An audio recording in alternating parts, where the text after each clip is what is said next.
Picture yourself standing on the frozen shores of Patricia Lake in the Canadian Rockies, winter of 1943. Before you rises something that shouldn't exist, a fortress carved from ice itself, 60 feet of reinforced frozen architecture that defied every law of naval engineering. This wasn't madness. This was Project Habakkuk, Britain's audacious answer to German U-boats, a plan to build unsinkable aircraft carriers from pickrete, ice mixed with wood pulp that could stop bullets and withstand explosions. But while this ice leviathan never sailed, thousands of soldiers across 3 continents were already mastering something far more immediate: the ancient art of turning snow and ice into shelter, fortification, and survival itself. Welcome back to Fieldcraft Chronicles, where we uncover the forgotten techniques that kept men alive when winter became both enemy and ally. The Finnish soldiers of the Winter War understood what the British engineers were only beginning to grasp: that snow isn't just frozen water, it's architectural material, with properties that can mean the difference between life and death. When Soviet forces crossed the border in late 1939, Finnish troops melted into forests blanketed by 3 feet of powder, and there they built.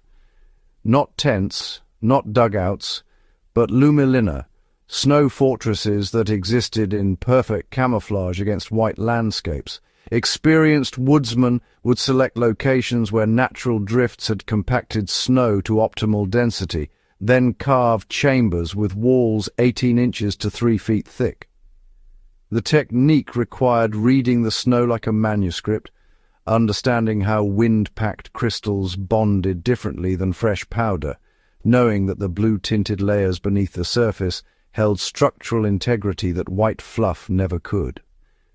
Inside these frozen bunkers, temperatures stabilized around 20 to 30 degrees Fahrenheit, even when outside thermometers plunged to 40 below.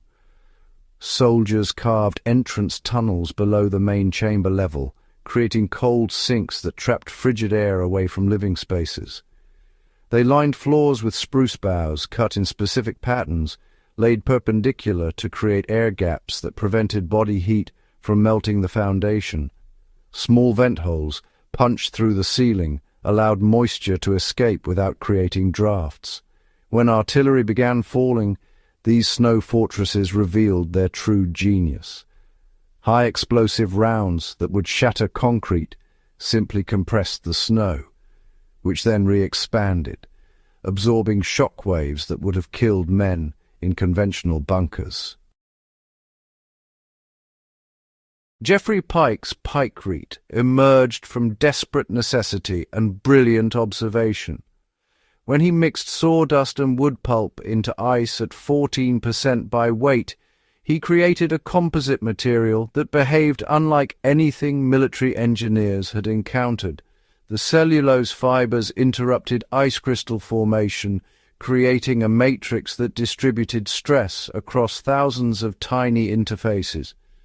British commandos testing pickrete blocks discovered they could absorb rifle fire without shattering. Lord Mountbatten famously demonstrated this by firing his pistol at ice and picrete samples during a Chiefs of Staff meeting. The ice exploded into shrapnel while the picrete merely dented, the bullet embedded harmlessly in its frozen matrix. But soldiers in the field were developing their own versions of ice engineering without laboratory precision.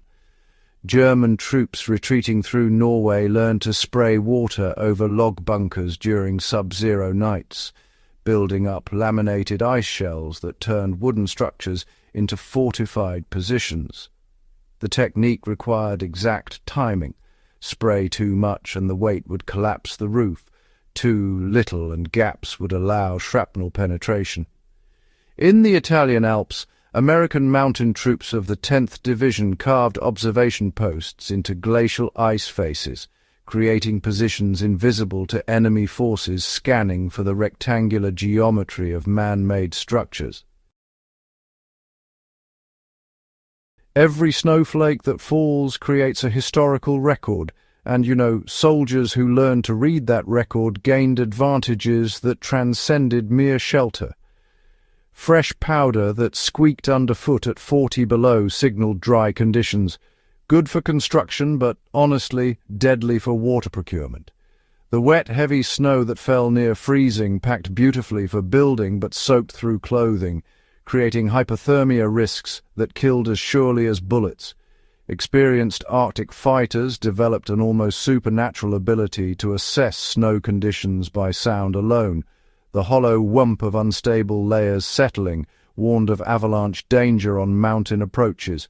Finnish ski troops learned to identify the crystalline tinkle of hoarfrost, those delicate surface crystals that formed on clear, calm nights, which signaled stable weather but also marked their tracks with sparkling betrayal under moonlight.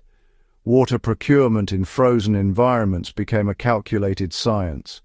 Melting snow directly over flame wastes fuel and risks scorching containers. Soldiers developed the technique of starting with small amounts of water in their canteen cups, adding snow gradually as it melted, creating a slurry that maximized thermal efficiency. They learned to select old, compacted snow over fresh powder. A cupful of fresh snow might yield only a few tablespoons of water, while aged, dense snow could fill a quarter of the cup. Every calorie of fuel mattered. Every minute spent exposed to wind chill carried risk, and really the difference between efficient and wasteful technique could mean the difference between adequate hydration and the slow spiral into cold weather dehydration that dulled reflexes and clouded judgment. Project Habakkuk's prototype survived the summer of 1943, its 40-foot-thick pykrete hull maintained by refrigeration pipes. But by autumn, reality had overtaken ambition. Long-range aircraft had closed the mid-Atlantic gap the ice fortress was meant to fill. Workers shut down the refrigeration and walked away, leaving the ice leviathan to melt slowly back into the lake. It took 3 years for the last remnants to disappear. Yet in the forests of Karelia and across the eastern front, the humbler ice fortresses continued serving. Finnish positions built in 1939 were still being used in 1944, their snow walls rebuilt each winter. These weren't monuments to engineering, but to something more fundamental, the human capacity to adapt and survive through knowledge rather than overwhelming force. Standing in a modern survival situation, the techniques these soldiers mastered remain profoundly relevant. Snow insulation physics haven't changed. Thermal management principles function identically, whether you're evading enemy patrols in 1943 or weathering an unexpected blizzard today. We've insulated ourselves behind climate control and modern gear, forgetting the snow literacy that once meant survival.